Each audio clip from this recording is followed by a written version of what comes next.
Meus caros irmãos, em Jesus e Maria, a minha saudação fraterna de paz e alegria no Senhor. Ontem, no velório dos 2 policiais rodoviários federais, momento de grande emoção, momento de grande dor.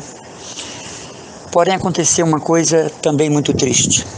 As 2 famílias pediram para retirar a cruz, que geralmente as funerárias trazem, né? O crucifixo que fica na cabeceira dos mortos, dos que estão sendo velados. E segundo a família, as 2 famílias mandaram tirar a cruz porque era um símbolo de maldição. Mas em cima dos caixões estavam as bandeiras dos times que os 2 policiais torciam. E isso estava tudo ok, não é? Também assim a bandeira do Brasil, isso também está ok. Mas as famílias pediram para tirar o crucifixo.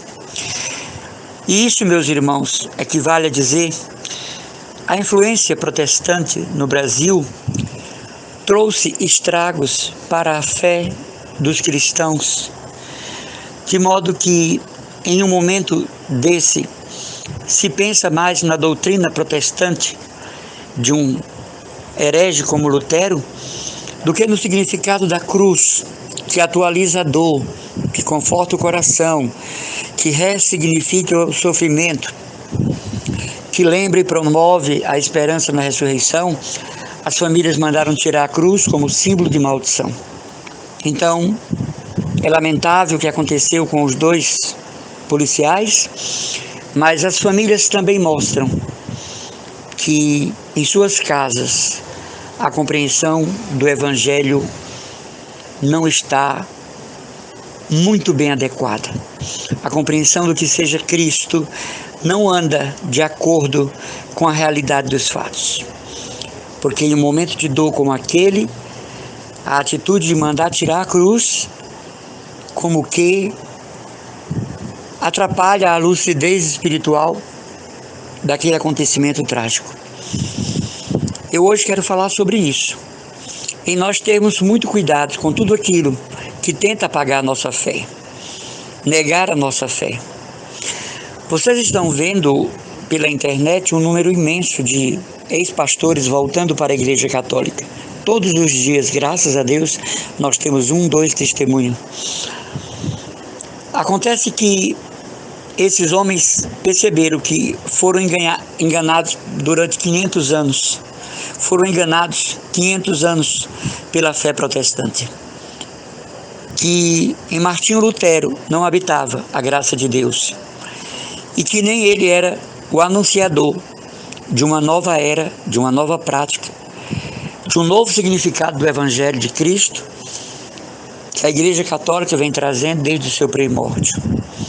Então essa grande volta de evangélicos para a Igreja Católica é porque eles estão percebendo que foram enganados durante 500 anos, que seguiram a doutrina de um frade alcoólatra, pecaminoso, que roubou uma freira de um mosteiro para viver sacrilegamente com ela, e que este homem não podia ser o iniciador de um novo cristianismo, porque não existe um novo cristianismo, existe o cristianismo de sempre.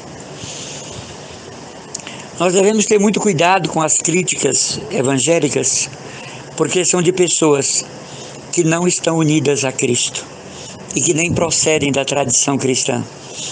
Nós devemos ter muito cuidado com os seus abusos, como no velório dos 2 guardas rodoviários, porque são pessoas que lutam e que têm pela Igreja Católica um ódio verdadeiramente assumido dentro de si.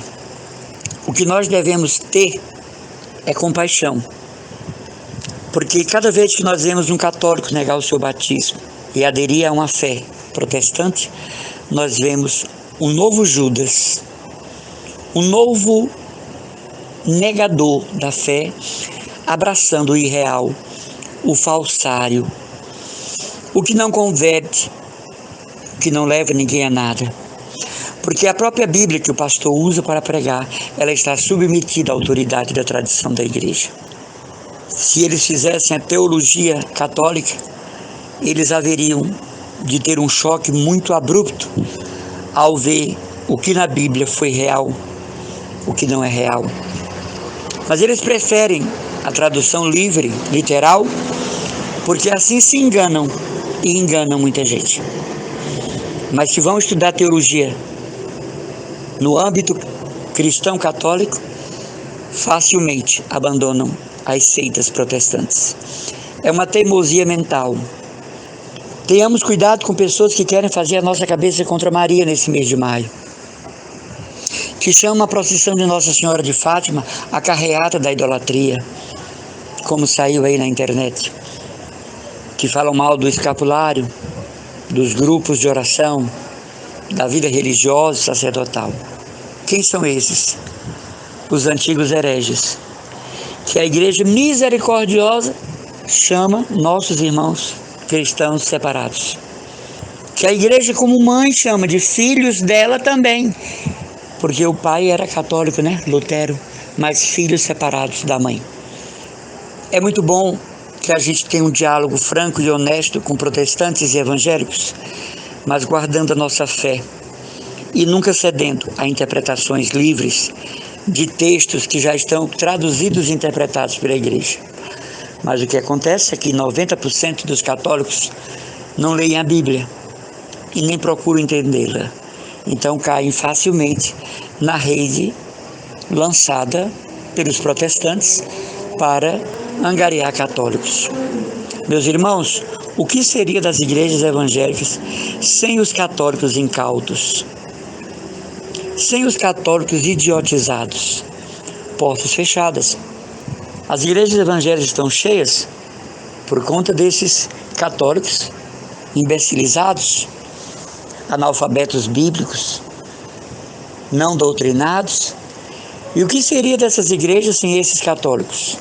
Elas fechariam as suas portas porque o Espírito Santo não habita lá e nem faz lá a sua obra. É uma comunidade de homens, é um meio de sobrevivência, é comércio, é capital. Eu me preocupo muito com a catequese dos católicos, eu bato muito nessa tecla. Alguém diga, o irmão Manuel não gosta dos evangélicos. Não, eu respeito a pessoa dos evangélicos, não a sua doutrina. O ser do evangélico, não que eles pregam e fazem. Eu não posso ser católico e aderir à igreja evangélica. Eu não posso ser católico e estar num culto evangélico. Até porque naquele dia vão avisar o pastor e o culto vai ser direcionado para mim. Eles esquecem todo o tema que prepararam.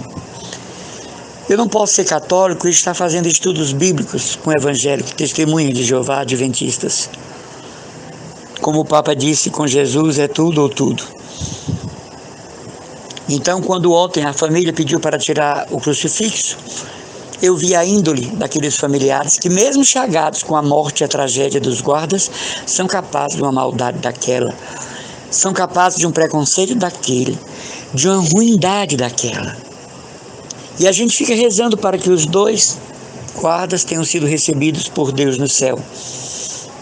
Mas é muito bom saber que é necessário uma evangelização séria dos católicos, porque graças a Deus a igreja evangélica está chegando ao fim. Graças a Deus haverá um só rebanho e um só pastor. Graças a Deus, cada dia mais pastores e pastoras estão deixando esses guetos protestantes, porque perceberam que foram enganados por 500 anos. Bendito seja Deus, porque muitos evangélicos, abrindo o coração para a verdade, estão aderindo às mensagens de Fátima.